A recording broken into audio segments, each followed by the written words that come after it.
A nova terminologia gramatical, o que mudou de acordo com o dicionário terminológico. Classe e subclasses do advérbio.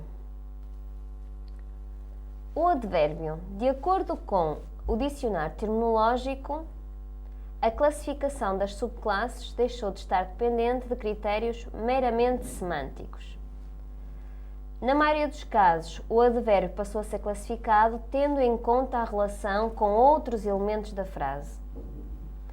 Os tradicionais advérbios de tempo, modo, dúvida, lugar, designação e ordem estão distribuídos pelos advérbios de predicado, de frase e conectivo. E surge ainda a classe do advérbio relativo.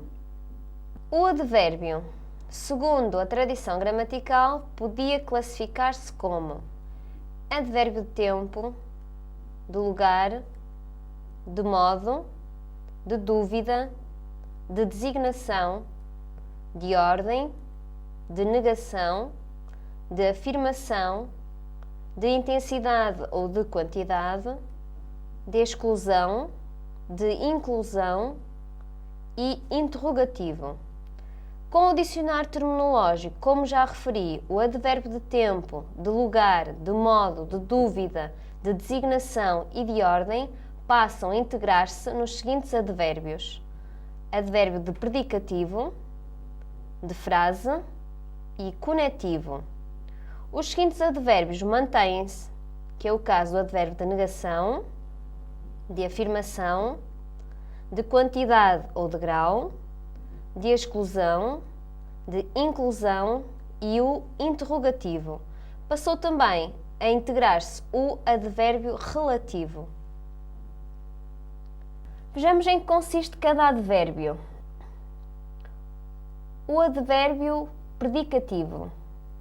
O advérbio predicativo pertence ao grupo verbal e pode ter vários valores semânticos. Por exemplo, na frase "A Rita está aqui". Aqui pertence ao grupo verbal, daí que seja classificado como advérbio predicativo, até porque tem um valor semântico de advérbio de lugar. De frase.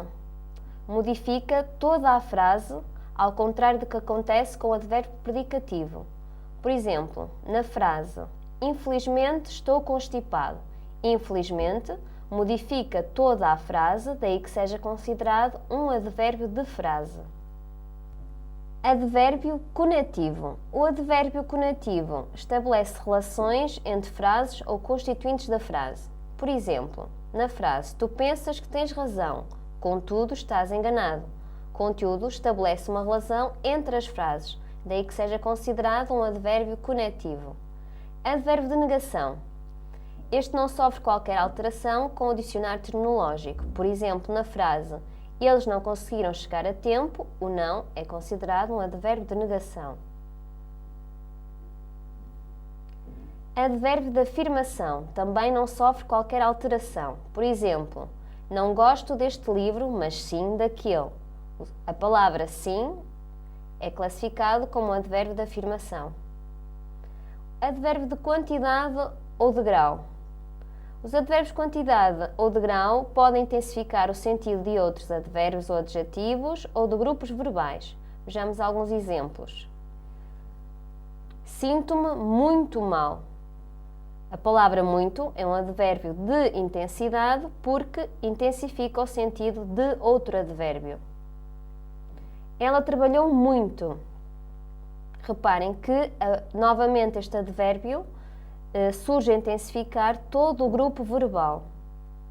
E por fim, estou muito satisfeito, muito vem intensificar o sentido de outro adjetivo. Portanto, o advérbio de quantidade ou de grau surgem para intensificar sentidos de outros advérbios, de grupos verbais e de adjetivos.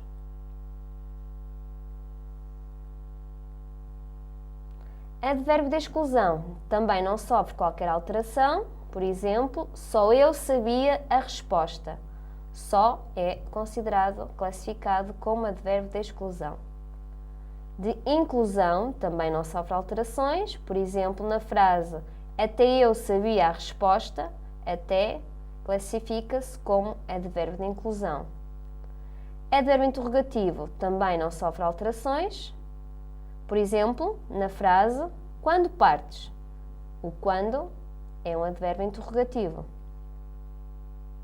E por último, o advérbio relativo que surge com o dicionário terminológico. O advérbio relativo introduz uma oração relativa. Por exemplo, na frase esta é a escola onde estudo. Portanto, onde estudo é oração relativa, daí que seja classificado o onde, a palavra onde, como advérbio relativo.